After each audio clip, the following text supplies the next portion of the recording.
നമസ്കാരം. കടുത്ത വിഷാദവും ഉറക്കമില്ലായ്മയും അനുഭവിക്കുന്ന ഒരാൾ യാദൃച്ഛികമായി രാജ്യവ്യാപകമായ ഒരു അരാജകവാദി സംഘത്തിന്റെ തലവനായി മാറുന്നതെങ്ങനെയാണെന്ന് നിങ്ങൾ എപ്പോഴെങ്കിലും ചിന്തിച്ചിട്ടുണ്ടോ?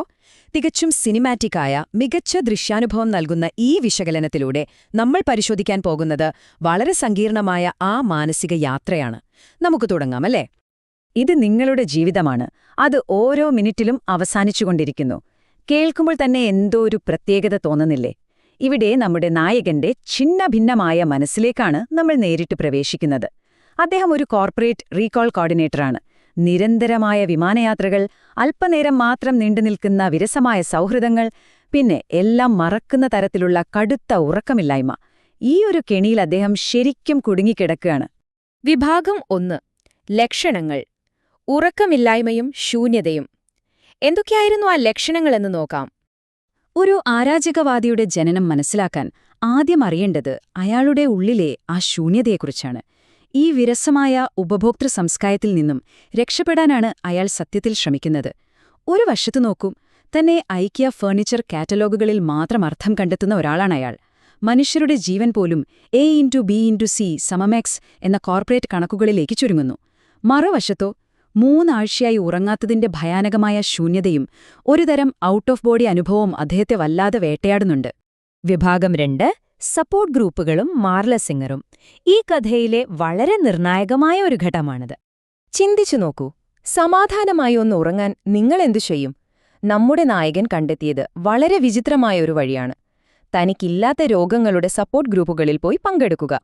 അവിടെ ക്യാൻസർ രോഗിയായ ബിഗ് ബോബിനെ പോലെയുള്ളവരെ കെട്ടിപ്പിടിച്ച് കരയുമ്പോൾ നമ്മുടെ നായകന് ആ വികാരശൂന്യമായ കോർപ്പറേറ്റ് യാഥാർത്ഥ്യത്തിൽ നിന്ന് ഒരു ചെറിയ മോചനം ലഭിക്കുകയാണ്. പ്രതീക്ഷകൾ പൂർണ്ണമായും നഷ്ടപ്പെടുന്നത് അയാൾക്കൊരു വലിയ സ്വാതന്ത്ര്യമായി മാറി. അങ്ങനെ സ്വതന്ത്രമായി കരയാനും അതിനുശേഷം സമാധാനമായി ഉറങ്ങാനും അയാൾക്ക് കഴിയുന്നു. പക്ഷെ അയാളുടെ ആ സമാധാനം അധികകാലം നീണ്ടുനിന്നില്ല.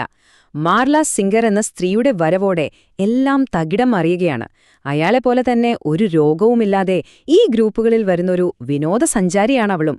അവളുടെ ആ കള്ളത്തരം അയാളുടെ കള്ളത്തരത്തെ ഓർമ്മിപ്പിച്ചു. അതോടെ അയാൾക്ക് ആ വൈകാരികമായ മോചനം നഷ്ടപ്പെടുകയാണ്.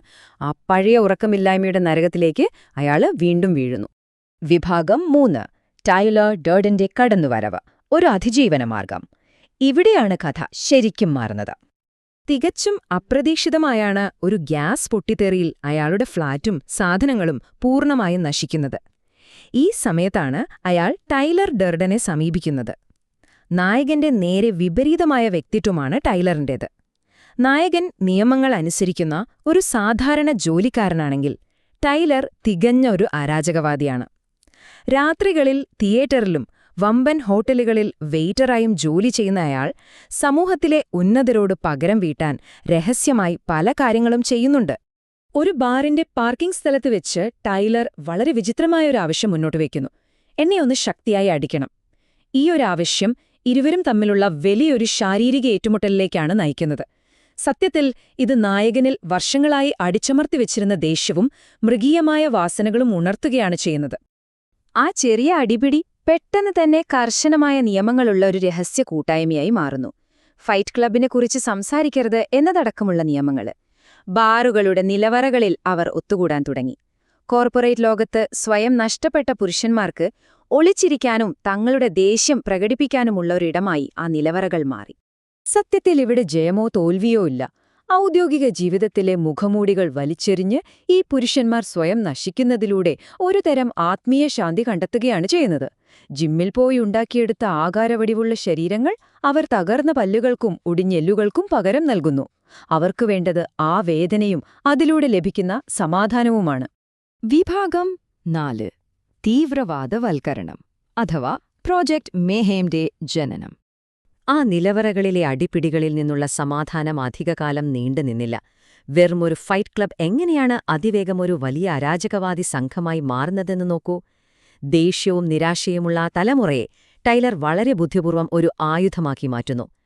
ആധുനിക നാഗരികതയെയും ചരിത്രത്തെയും പൂർണ്ണമായും നശിപ്പിച്ച് സമൂഹത്തെ ഒരു പ്രാകൃത യുഗത്തിലേക്ക് തിരികെ കൊണ്ടുപോകുക എന്ന ലക്ഷ്യത്തോടെയാണ് പ്രോജക്ട് മേഹ്യം ജനിക്കുന്നത്. ഈ സംഘത്തിലെ ആളുകൾക്ക് സ്വന്തമായി പേരുകളോ വ്യക്തിത്വമോ ഇല്ലെന്ന് കേട്ടാൽ നിങ്ങൾ വിശ്വസിക്കുമോ? അതെ, അവർ വെറും സ്പേസ് മങ്കീസായി മാറുന്നു.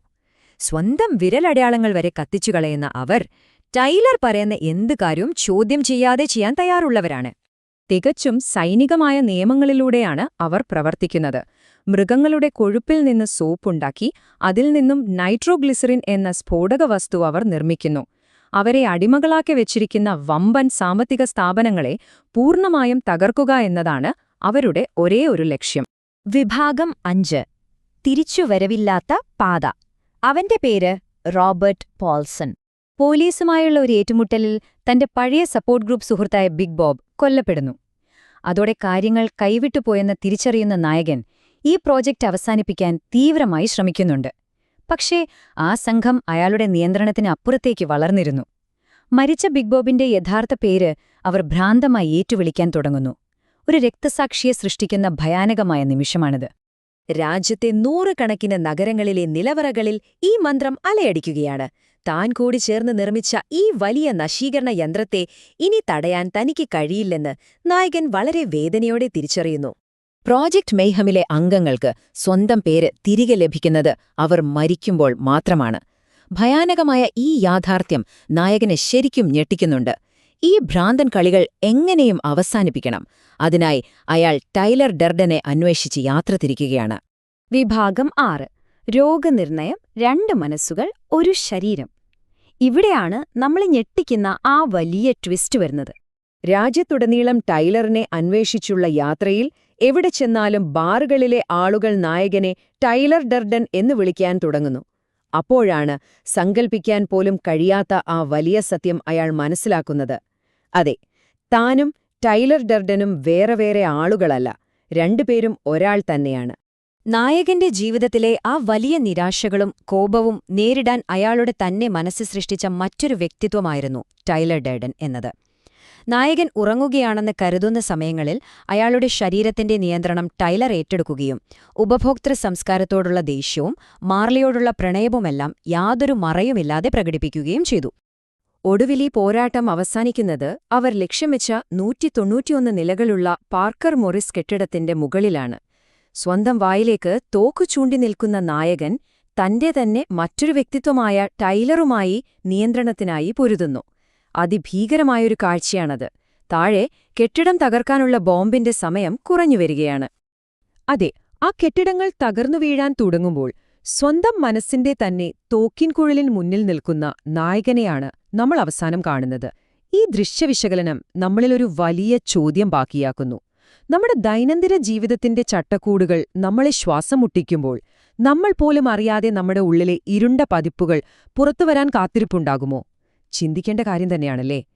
ഈ മികച്ച ദൃശ്യവിശകലനത്തിൽ കൂടെ ചേർന്നതിന് നന്ദി. മറ്റൊരു വിഷയവുമായി നമുക്ക് വീണ്ടും കാണാം.